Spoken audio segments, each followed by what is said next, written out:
16 years ago at Aberdeen's Royal Infirmary, Dr. Leslie Walker decided to try to help his cancer patients reduce the distressing side effects of chemotherapy by teaching them to relax. In the early 1980s, we found that some patients had a very hard time with their chemotherapy side effects.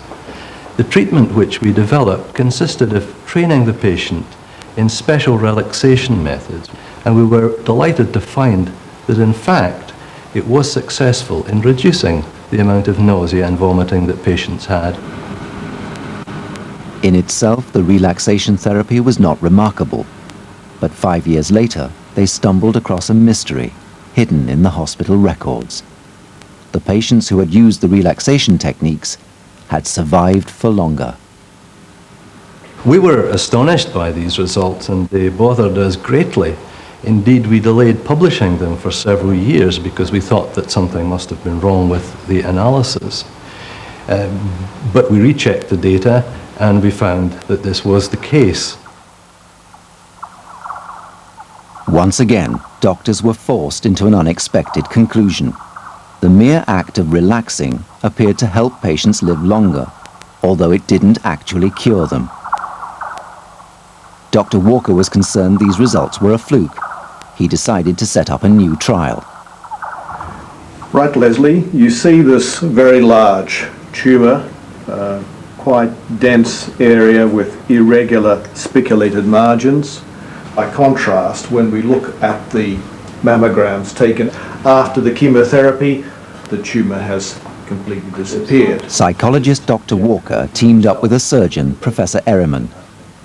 They investigated whether relaxation and imagery could help stop the breast cancer cells spreading after the tumour had been removed by conventional treatment, chemotherapy and surgery. I'm very much aware of the limitations of surgery when the disease is advanced. And in spite of other treatments such as radiotherapy and chemotherapy, we know that some patients still die of disease which has spread elsewhere. So we're interested in exploring other avenues, and in particular, we're very interested in the ability of the body's own defences to be able to deal with their malignancy. 96 women took part in the trial. They all had the standard treatment to remove their tumours: chemotherapy followed by surgery and radiotherapy. Half of the group of women also spent time every day imagining that their cancer tumour was being attacked. I used to imagine my tumour was a monster, like a child's boglin. That was how I saw it. And it writhed about. It was in a cage, and it writhed about in this cage, and it was trying to get out of the cage. And that was important to me, because my biggest fear was that this tumour would spread. And so it was always so important that this monster never got out of the cage.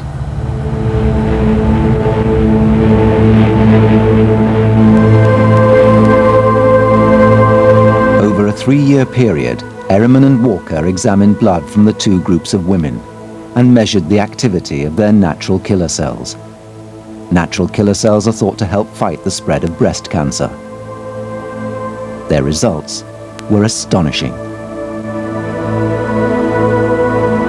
We found a number of immunological differences between the two groups. In the patients who practice relaxation and imagery, we found that some of the white cells that are thought to be important in terms of targeting and killing cancer cells were enhanced. These two natural killer cells are attacking a cancer cell.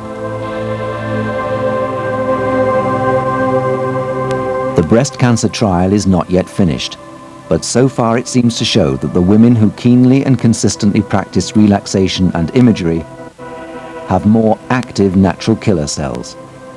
This doesn't provide a cure. But combined with the normal treatments for cancer, it may mean that they're able to help prevent the spread of cancer throughout the body. It's difficult to know precisely what it means, but it does suggest that we're able to increase the number and the percentage of these in the circulation, and possibly these may have an anti-cancer effect.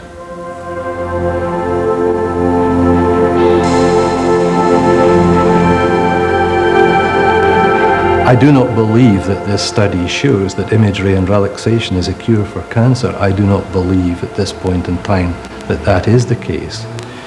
What I do believe is justified by the data, however, is that these methods can enhance quality of life following the diagnosis and during the treatment. Their biological effects in the longer term, in terms of the disease, I really don't know what that will turn out to be. I think when we go back in 3 to 5 years' time and reassess the patients again, we may be in a better position to know whether these changes and their alteration by relaxation and imagery in fact has a long-term benefit to patients with cancer.